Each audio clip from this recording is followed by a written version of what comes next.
You're listening to There Ought to Be a Law, the Center for Auto Safety podcast with Executive Director Michael Brooks, Chief Engineer Fred Perkins, and hosted by me, Anthony Cimino.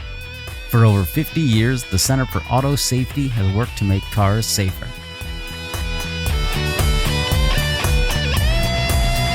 Hello and welcome to another episode of There Ought to Be a Law. Today is Wednesday, June 18th. Hey guys. Hello world. So I got two updates. Well, one update, I noticed a third Fisker Ocean in my neighborhood. What is going on? Why? There must have been a dealer around here who was handing them out afterwards. I don't get it. Well, I think there's a real estate dealer who was trying to sell oceanfront property. And, that would qualify a lot of the apartments in your building. Oh, boy. The other thing, hey, how you guys, everyone's loving the Tesla robo-taxi, right? Because that came out. No, it's just like full self-driving. It's been delayed. Okay. Let's go to Mr. Sean P. Duffy. The P stands for progress. They decided to streamline the exemption process for non-compliant automated vehicles. And I think to work in government, you have to come up with the most technical jargon that kind of confuses the brain to title anything. I'm going to quote from this. The exemption will continue to allow manufacturers to sell up to 2,500 motor vehicles per year that do not fully comply with the federal motor vehicle safety standards. So this is saying, hey, you guys can sell 2,500 of these vehicles a year that don't have steering wheels and brake pedals and things like that.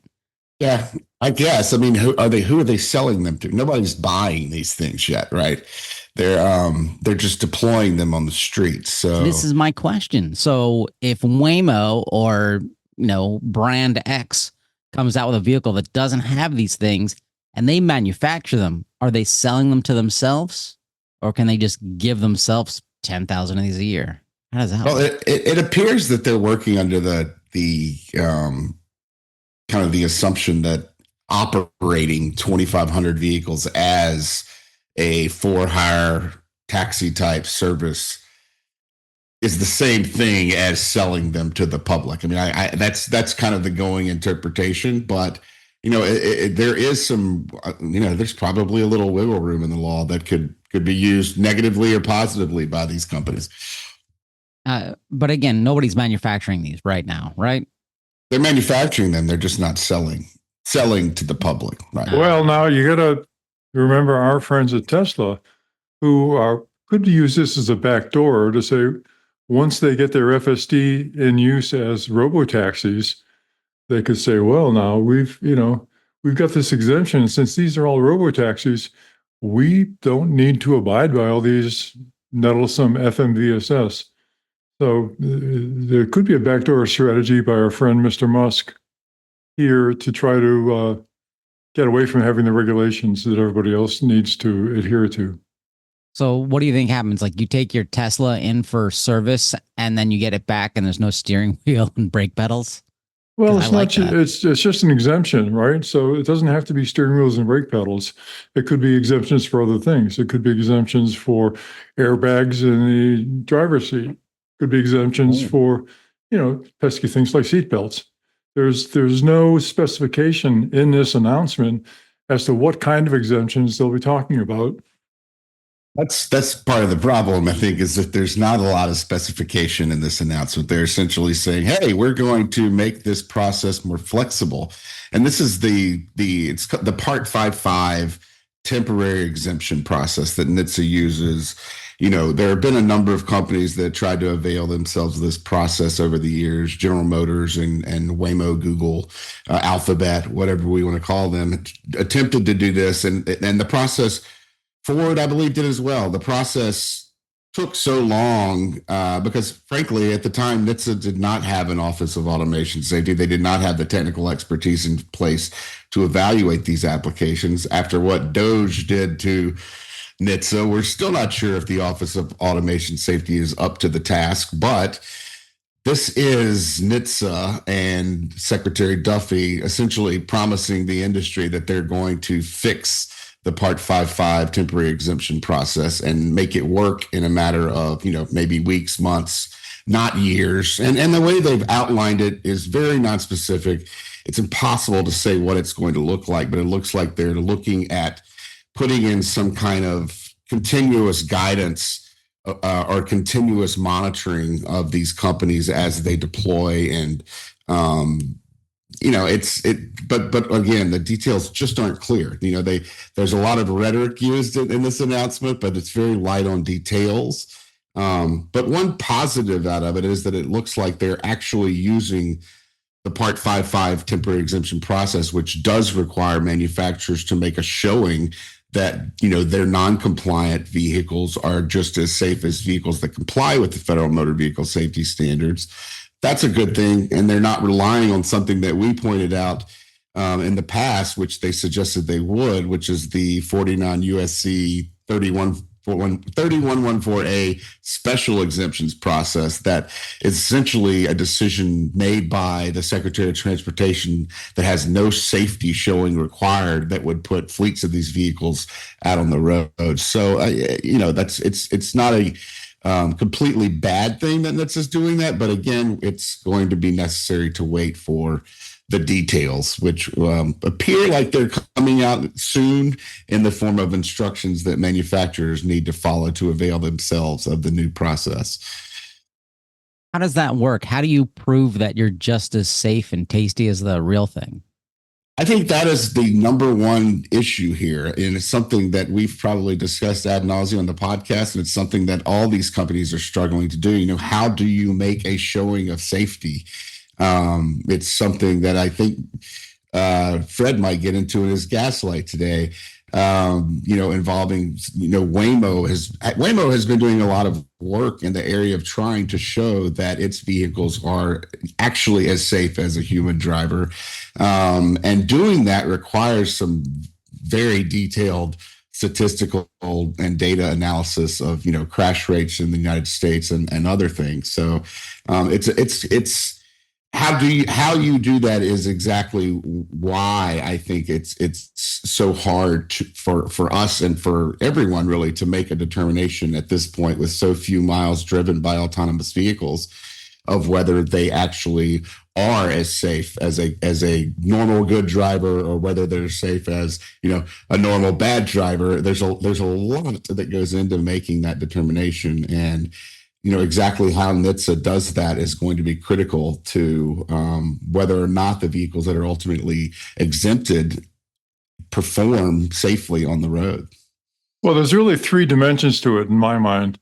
How do you establish safety of AVs? Well, first is magic. The second is crafty rhetoric. And the third is compliant regulators. So I actually have a topical poem here right along these lines. So only 18 lines, bear with me. When Elaine Chao was the big boss, she looked for some rules she could toss. Because the AVs, it seemed, with their lies and their schemes, meant their magic would save us from loss.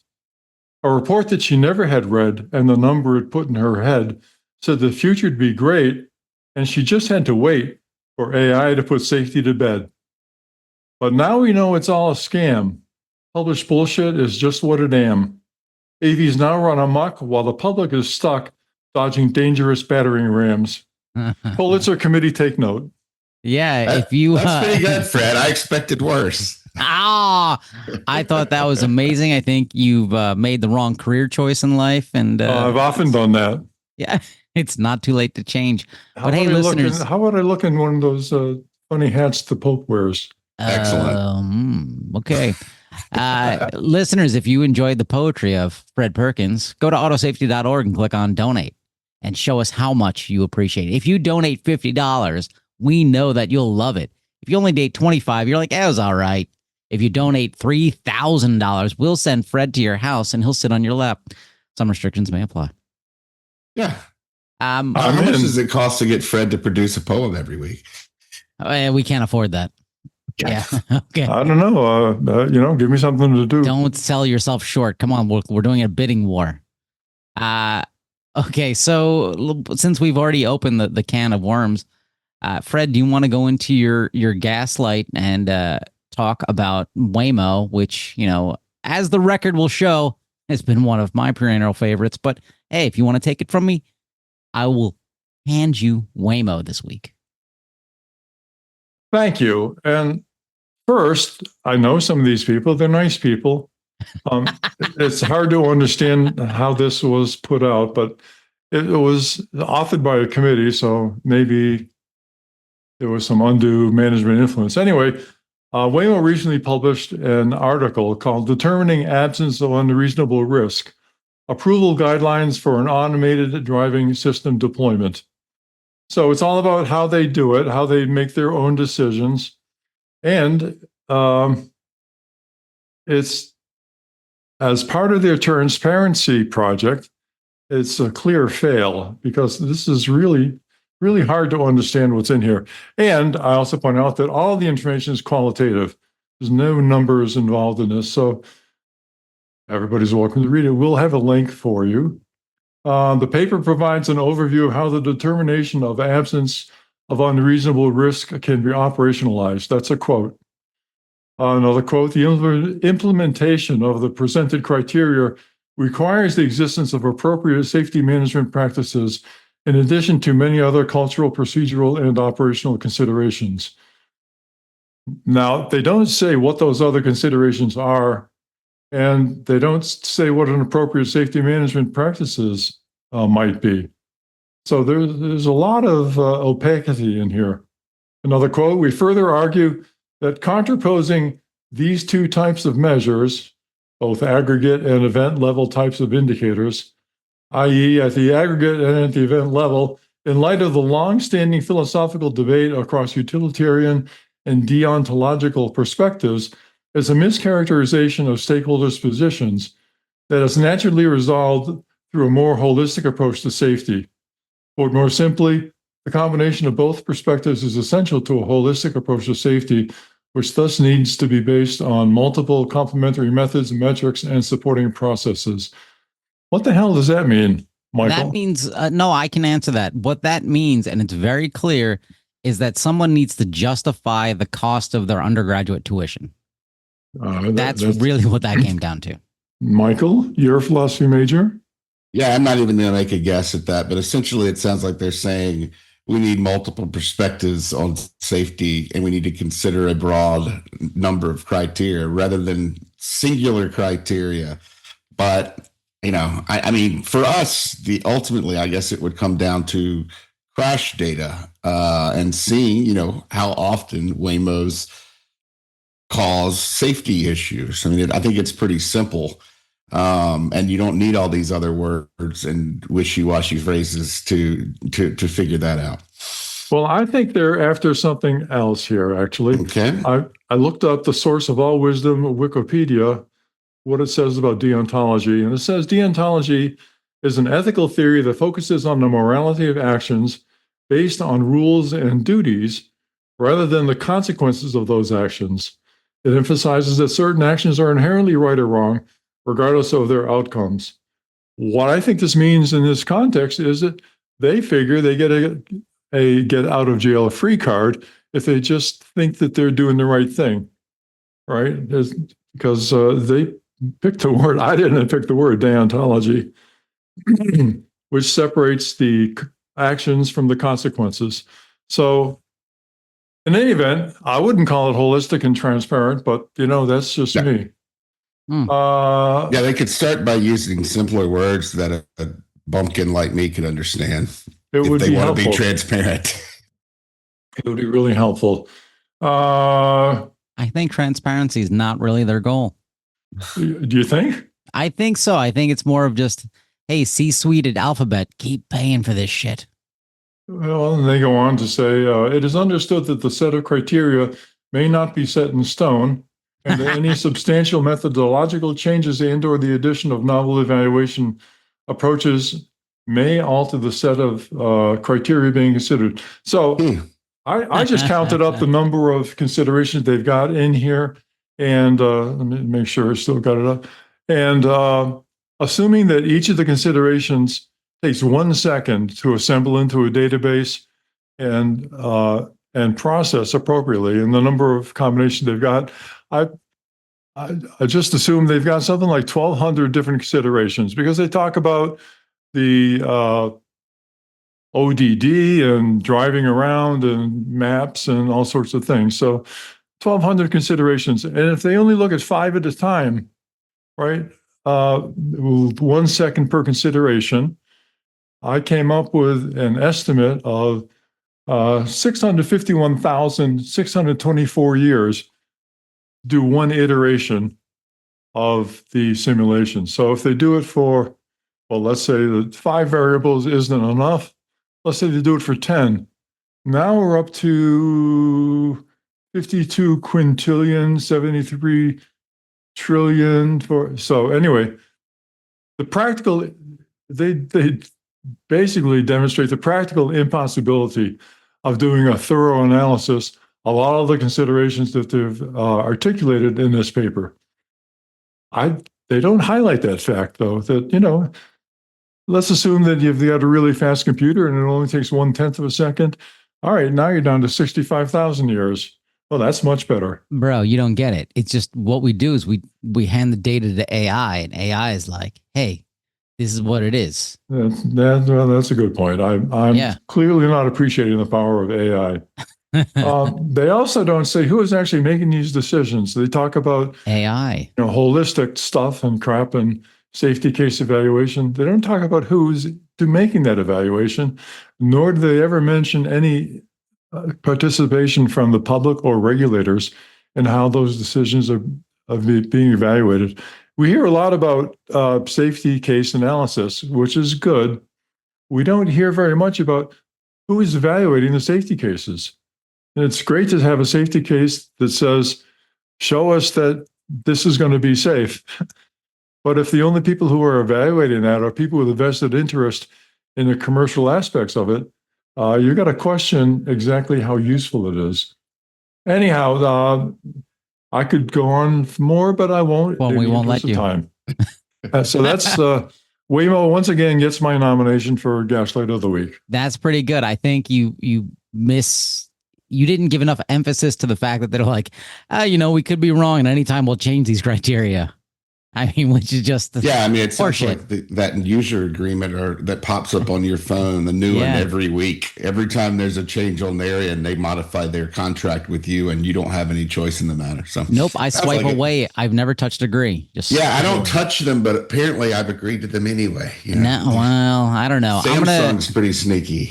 Yeah, and it's presumably inconsequential because I have the right intentions, so the consequences are out of my control. Right. But I can modify my intentions any moment, and you don't have any control over that. Oh, my God. Whatever happened to 23andMe?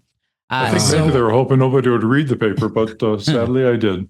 Before we get to yours, Michael, because I want to piggyback on yours, I'm going to do my Gaslight of the Week. And my Gaslight of the Week, perennial favorite, Kathy Wood, ARK Investments. That's right. They have a headline in their newsletter. Tesla prepares for its robo-taxi rollout in Austin during the next week or so. I love that. So even they're hedging. Right? Yeah, so this is great. They quoting from them, our research suggests that Tesla's robo-taxi platform could account for roughly let me finish. Research. Research. I'm going to get to their research. Okay. Their research is great. So our research suggests that Tesla's robo-taxi platform could account for an estimated 90% of its enterprise value in 2029. Their research, when you look at it, is a blog post that they posted a year ago where they just take quotes from Elon Musk's Twitter feed. It gets even better. One of their notes is, at scale, in quotes, assumes 100 cars per remote operator. So I don't know where they pulled that nonsense from, but they're assuming that the robo-taxi fleet will have it when it's at scale. Don't know what that means. That there'll be one remote operator monitoring 100 cars at the same time. Bullshit. No. Well, let me, if I may, let me add another dimension to the bullshit. So they assume that every mile accumulated under any version of software for a particular brand of vehicle, regardless of its physical manifestation, is included in the database that establishes the safety. And that's simply not the case. It takes a very sophisticated analysis to accumulate data from different systems and different software and different vehicles in a consolidated database to use as a justification for safety. You can't say that ants and grasshoppers go together just because they both happen to be arthropods, right? Hey, listen, Aesop. Okay. All right. Too much for me. No. First of all, there was no mention of safety. I don't know where you implied that they gave a shit about safety. That's not a thing. Okay. Well, I mean, safety is the security you get knowing your Tesla stock's going up every day. Right? Oh my God. Okay. So this is just going to lead us directly into Michael's gaslight, which is we have a link to this article in Electrek about Bloomberg, and Bloomberg is their reporting is generally top notch. I mean, It is the best short billionaire funded news agency that I'm aware of. Yeah. So and take I mean, it this away. this is Bloomberg Intelligence, which is kind of I guess it's separated in the company somehow, but they, based on this, they should be calling misintelligence. So tell us. They wrote a piece, and also there's a TV segment where the Steve Mann, who is the reporter and the guy who's getting my gaslight, appeared, and we'll post that to our website so that y'all can watch that part. But essentially, the report frames the driverless car discussion and looks at Tesla and Waymo, and claims that Tesla, in many ways, is far ahead of Waymo's. But the problem is the report is using. There's a number of problems. First of all, the report is conflating the Tesla data that is basically all the Tesla data that has been gathered so far is collected on level 2 ADAS systems that have nothing to do with autonomy. These are systems that require the driver's attention at all times. The drivers are constantly having to make micro corrections or interventions to avoid having the Tesla on full self-driving or autopilot make critical safety errors. And it's there's a driver in the car all the time doing this, as opposed to the miles that Waymo is driving, which although there may be a safety driver, Waymo has been operating without a safety driver for many millions of miles now and has actual data on that. Tesla has the only miles that Tesla has accumulated autonomously might be the few miles they've been driving around in Austin, and even there, they've got a safety driver, it appears, in the vehicle. I think they recently posted a picture of one of their robo-taxis, and they conveniently left out the passenger seat, where apparently there is an employee with a kill switch and probably a number of other ways to contact headquarters when something goes wrong. So, there's a question as to whether Tesla has collected even 1 mile of the type of data that Waymo's collecting. Also, the article continues to conflate. I mean, it uses the Tesla reported data, which is collected from vehicles that are mostly and supposedly supposed to be only on highways or interstates, and compares those safety rates with the data that Waymo is collecting, which is primarily city, arterial road, the more dangerous driving statistically, where more crashes happen and more deadly crashes happen at a higher rate than on interstates. You can't compare the two.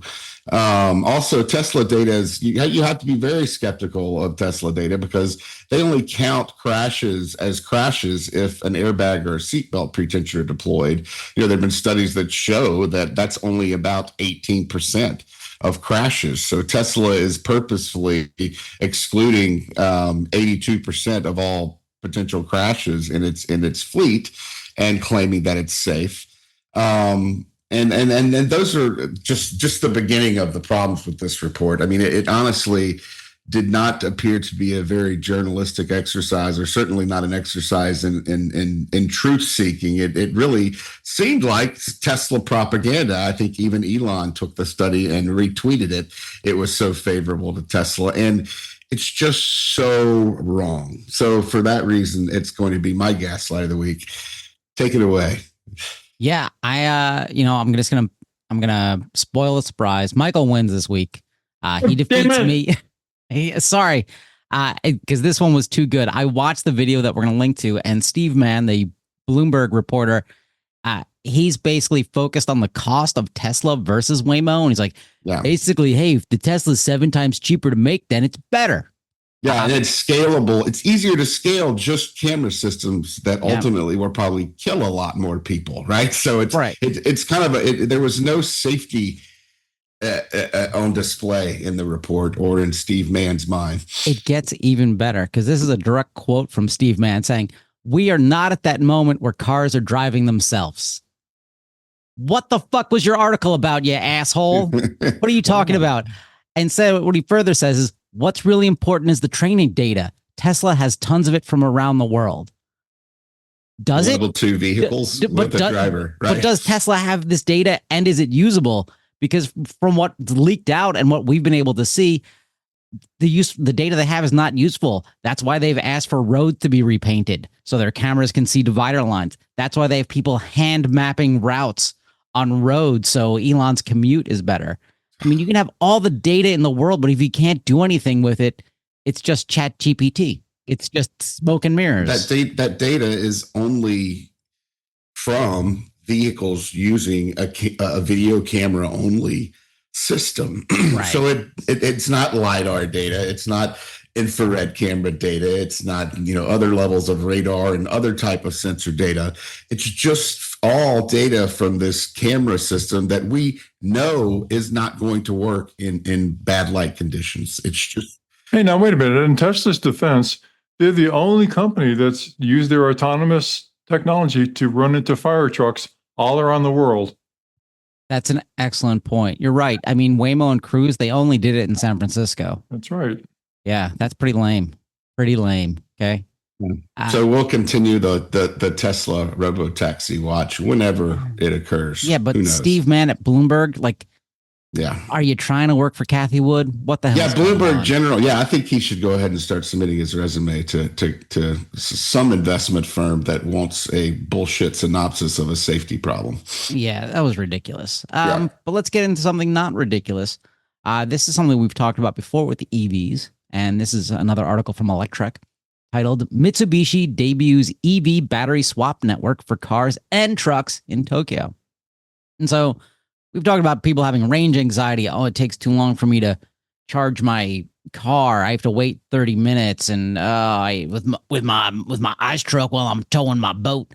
Hey, that's my. I mean, I talked about it last week. That's my number one issue, and why I think that for me, electric vehicles kind of wouldn't work or be convenient enough because it's the time that it takes to charge when I'm on a road trip. Come on, you pull into the gas station. You're not just getting gas. You're going inside. You're getting your Coke and beef jerky chips and your beef jerky and everything that keeps the American healthcare system running. They got those hot dog rollers in there, and I don't see them anywhere else. Well, that's a good point. So anyway, this Mitsubishi program is talking about swapping the battery. So you go into a place, 100 seconds later, boom, you got a new battery. That would be perfect, right? That would solve my problem. That would totally solve your problem. And Mitsubishi is really doing this, and it seems like it's really good for their trucks, at least. And one of the comments in the article points out saying, "Hey, this is stupid. This doesn't make sense." But somebody points out, well, in Japan, they have space limited. Like they don't have space for all of these EV charger things everywhere.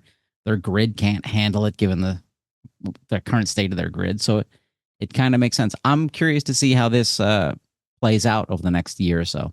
Well, I think it makes sense for another reason, and a reason related to safety that we talk to a lot, because ultimately, no matter how good batteries get, and if they can, increase the energy density of the batteries and reduce the weight required to reach a certain range, there remains the question of whether manufacturers are going to use that technological advancement to reduce the weight of the vehicles. Are they simply going to make very high range vehicles that can go, up to 1,000 miles or more on one charge? The battery swapping allows vehicles to, use smaller batteries that won't take you as far, but the ease of swapping them out means that you can put a much smaller, lighter battery in a vehicle that goes, a couple of 100 miles versus 1,000, and then you can just instantly swap it out.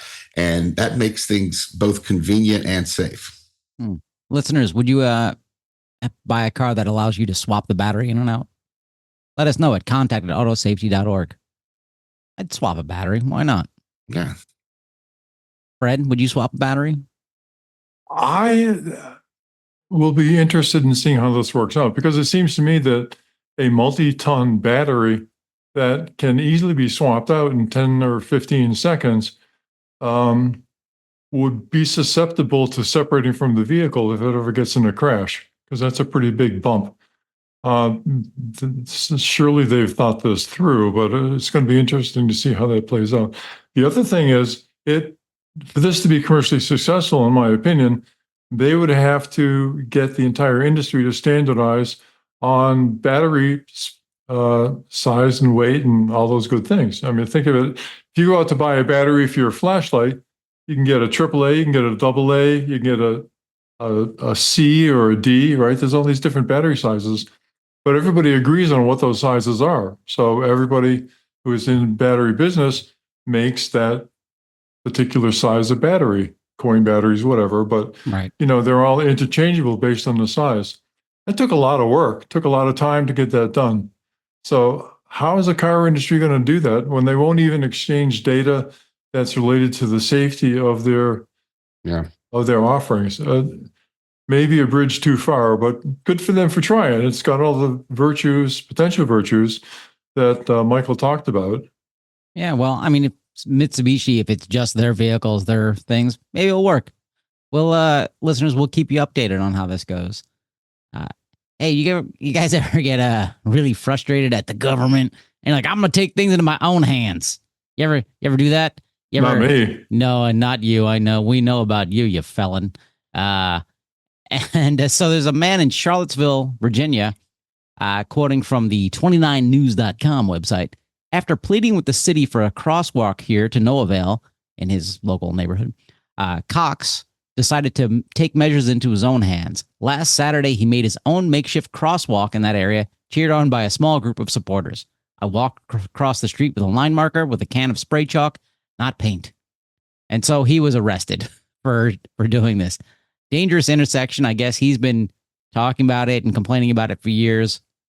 No one would do anything. So he's like, screw this. I got some spray chalk. Never heard of spray chalk before, but I love it. Went ahead and did this. And then the police arrested him and saying that he used spray paint and he destroyed things. Whereas they could have just taken a hose and washed it away and been like, you old crank, you. Fascinating.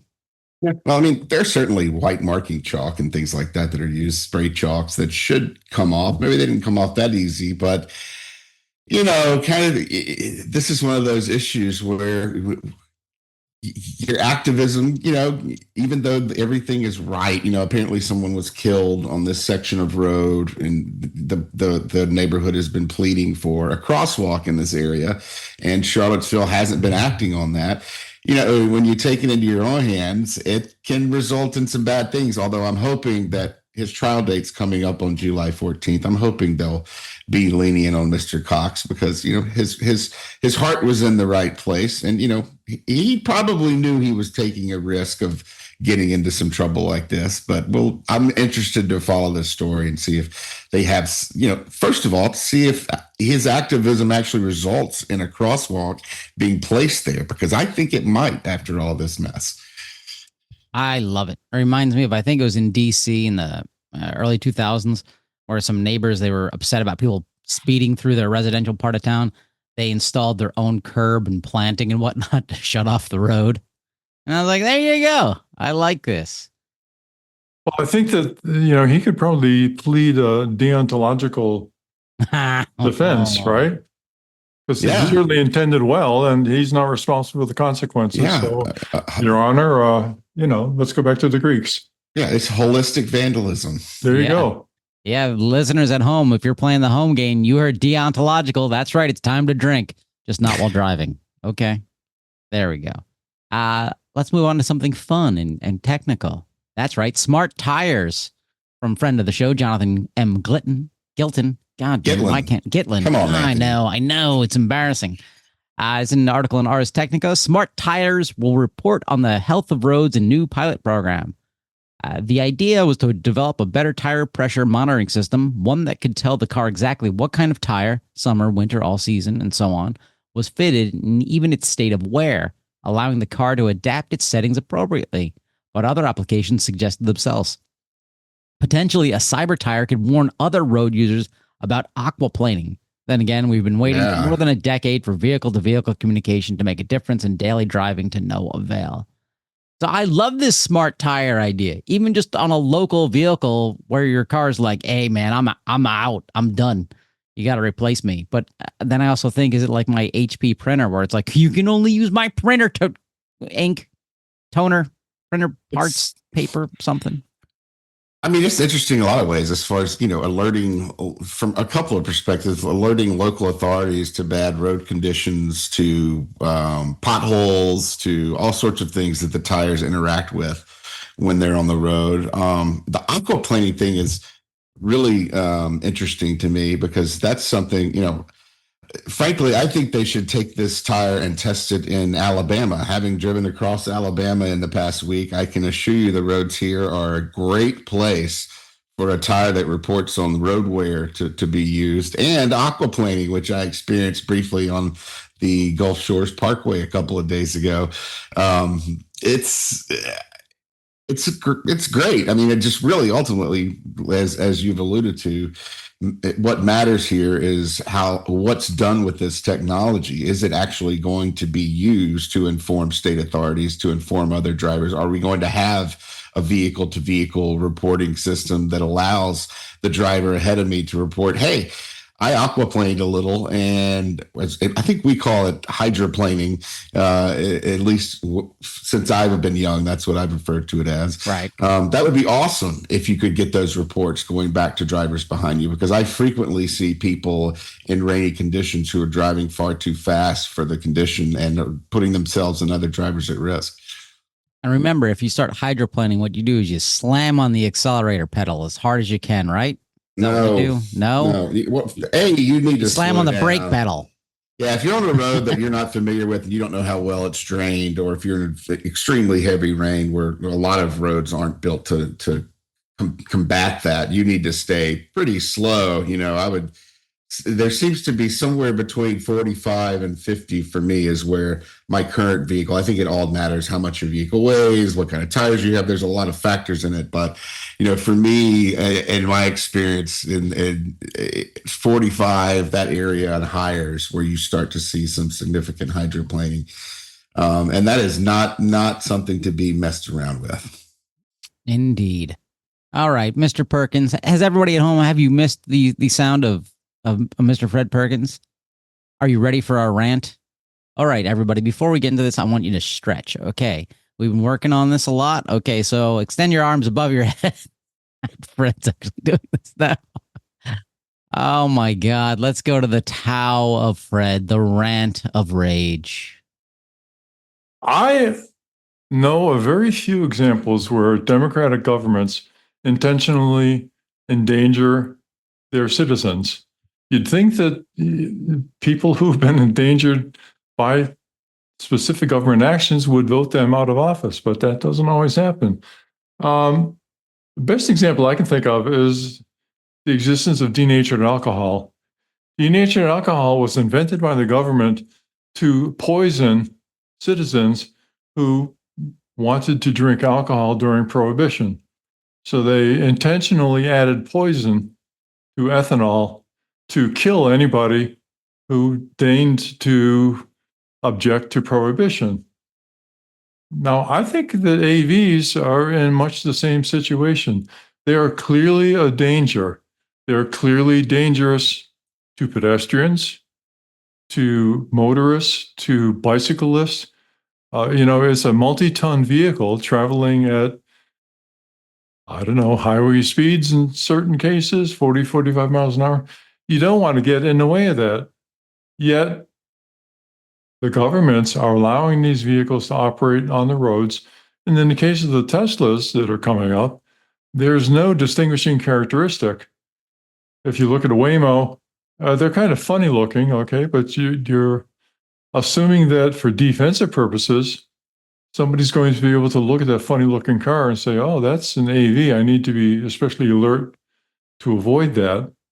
I think it's just an incredible dereliction of duty for the government to allow these vehicles on the road with no warning to pedestrians or other motorists that there is enough kinetic energy inches away from you to easily kill you. You know, when industrial equipment is dangerous and it's being used, there are physical barriers to keep you away from it. Right? We've talked about this before. If there's a construction site for a skyscraper, there's a lot of weight overhead. There's, all kinds of things that can drop on you and hurt you. There's cement mixers, all kinds of stuff going on. And the government requires the developer of the skyscraper to put up fences around it, to control access to it, to make sure that people who aren't supposed to be there don't get in the way of harm. Right? We've all seen this. Somehow, by calling these dangerous vehicles automobiles, the entire industry has gotten away from the idea that they need to protect people from these dangerous vehicles. And the government is complicit in saying, well, yeah, that's okay. But they're cars. Everybody knows cars, right? We'll just let them go ahead and run rampant on the road. We can't let China beat us. Come on. Well, what about China? No, they're going to beat us if we don't do this. So some Americans die. It's in the progress of saving lives. There is that. That's right. And in the future, everything will be better because AI is going to take over, right? I recognize that. But we don't live in the future. We live in the present, unfortunately. And, if you are in San Francisco trying to cross the street, there's no warning that a non-FMVSS compliant vehicle is speeding by just inches away from you. And now NHTSA wants to make this approval easier and less transparent, less data going out to the public, less opportunity to review the approvals before they go out for the variance from the FMVSS compliance. And why? You're putting people at risk.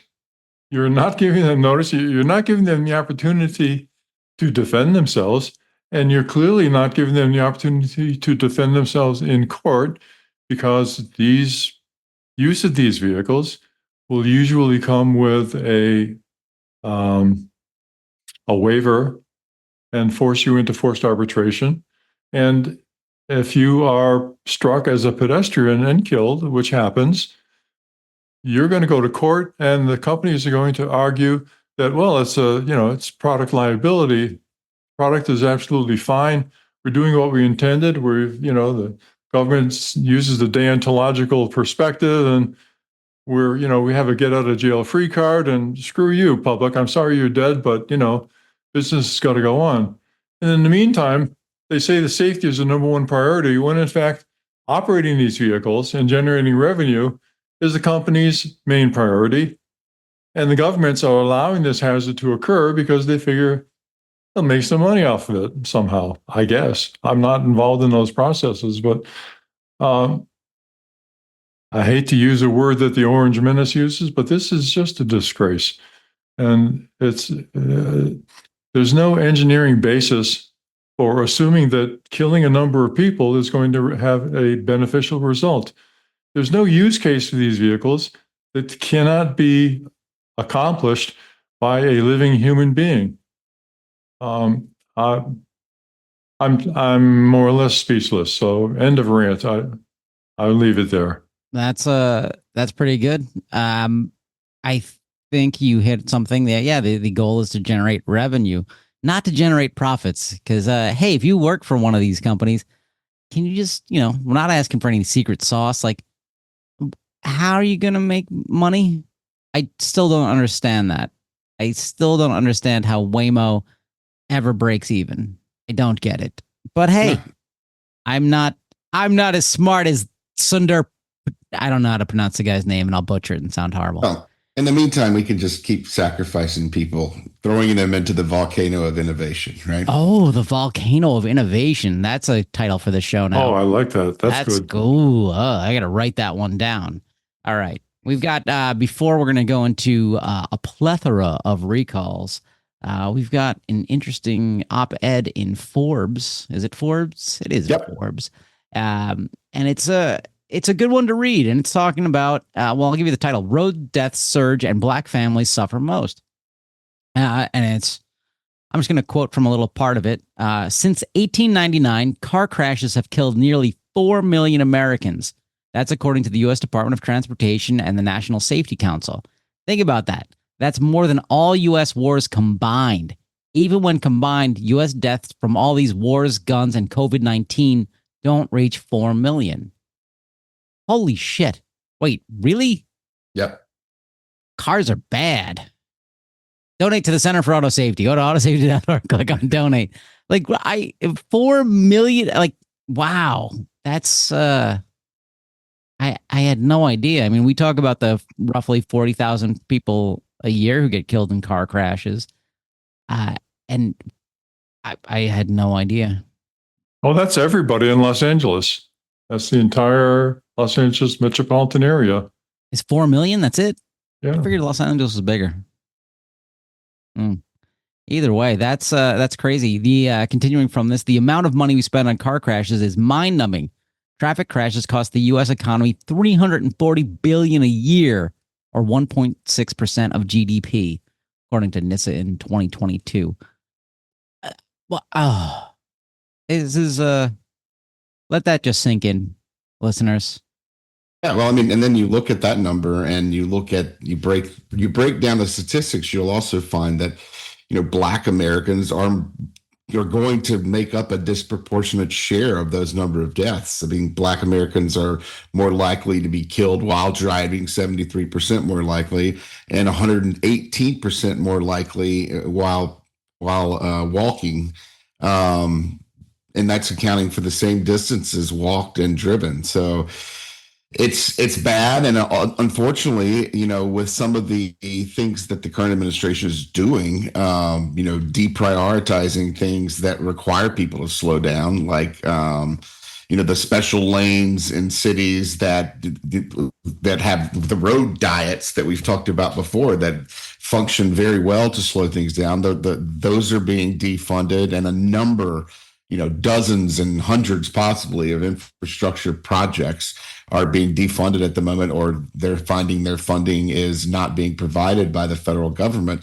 And these are things that, were big accomplishments under the previous administration to get some type of relief to these communities that are suffering from the traffic, particularly the pedestrian problem that we've seen grow so much in the last few years. There's just, we're going backwards in many ways on safety for poor communities, and that's a really bad thing.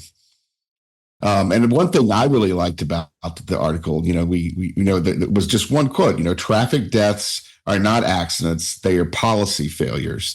And I think that says a lot. We talk a lot on this show about technological innovations that could help us right now. We know that there's the capability that exists to reduce vehicle speeds, limit vehicles to safe speeds. That's a technological possibility and can be done relatively inexpensively. And yet, this American desire for freedom to drive as fast as we want to is standing in the way of that and saving probably thousands of lives per year, a significant number of the lives lost every year, and a significant number of the injuries caused every year are due to speeding. We know that we have technology that can help. It's not perfect yet, probably, but it can help reduce impaired driving. And that's also being resisted by the current administration after NHTSA started a rulemaking in the previous administration. So even, we're losing now, we're going backwards. And, the longer it takes to get these technologies on the road, the more people are going to end up dying. You heard it here. This is not a car crash. This is a failure of policy. But I think the current administration, they're going to get their act together, and they're going to work on safety and and making the world a better place. Right? I Meme admire coin. your optimism. And I'm drunk. All right, let's do recalls. First one, Rivian. 27,882 vehicles, the 2025 Rivian R1S, R1T. This is one or both front turn signal lamps may not illuminate and flash and therefore may not fulfill the requirements of FMVSS 108. Oh, so you go to turn on your turn signal and it doesn't work. Huh. That's not great. Oh, but you do get a message that says turn signal light's not working. Service it soon. That's good. I mean, turn signal light's not working. Service it soon. Soon's a little too vague. Like, get off the fucking road. Like, get this fixed now should be the better message, but maybe it's too wordy. Yeah, and the Rivian owners are a little sensitive to that kind of talk from their car. Come on. This is apparently a supplier issue. At least they seem to be pointing at the supplier in their report. And it looks like owners are going to be waiting about another month before they.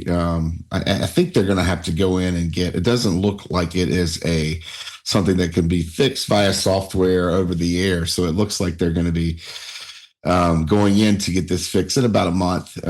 If you're a Rivian owner, you can expect to get a notification sometime later in July. All right. Up next, a rare entrant, Harley Davidson. 82,117 vehicles, the 2018 to 2024 Harley Davidson FLHCS, the 2022 FXRS. These are horrible names. FRXRST FLMOUSE. And this is the Softail motorcycle utilizing a particular style of rear shock adjuster. And what's happening here? The shock adjuster, I think the shock adjuster may fracture. It fractures and then it can pop your rear tire, which is obviously a terrible thing to happen if you're on a motorcycle because one tire does not work, and that's an instant crash. If you lose a tire in a car, it's a lot less life-threatening, although it is dangerous, than losing one out of two. Should be obvious. I don't know why I need to point that out. Does it have a message on your screen saying rear tire failed, service soon? I don't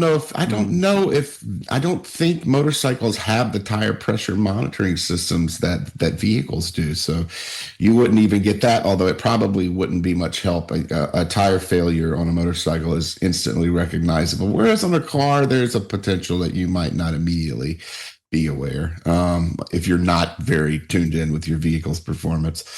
But it looks like, wow, it looks like this one's going to be scheduled.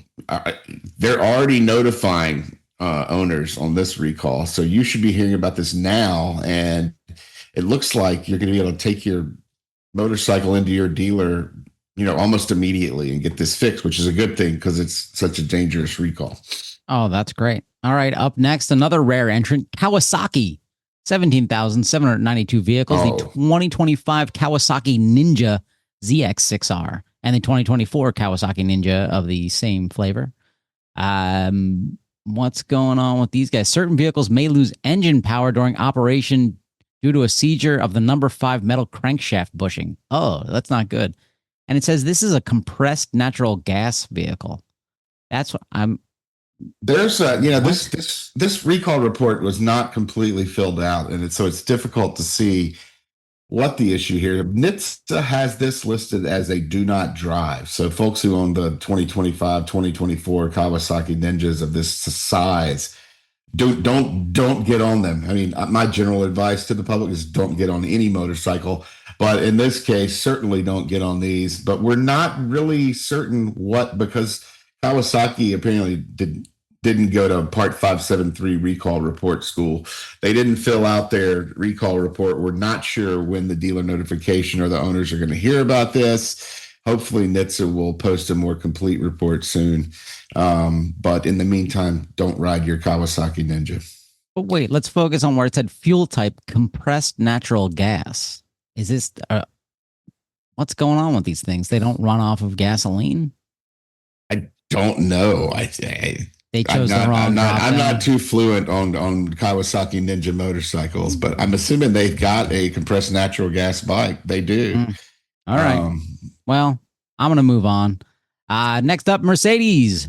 92,851 vehicles. The 2025 Mercedes-Benz GLC 350 E4matic. Oh, and the 2023 through all these. Yeah. same sort of thing. And it's all these. The AMG versions as well. Essentially, I think it's a lot of different Mercedes that have been built in the last 3 or 4 years that have a particular panoramic sunroof. So if you have a panoramic sunroof, you should probably be concerned.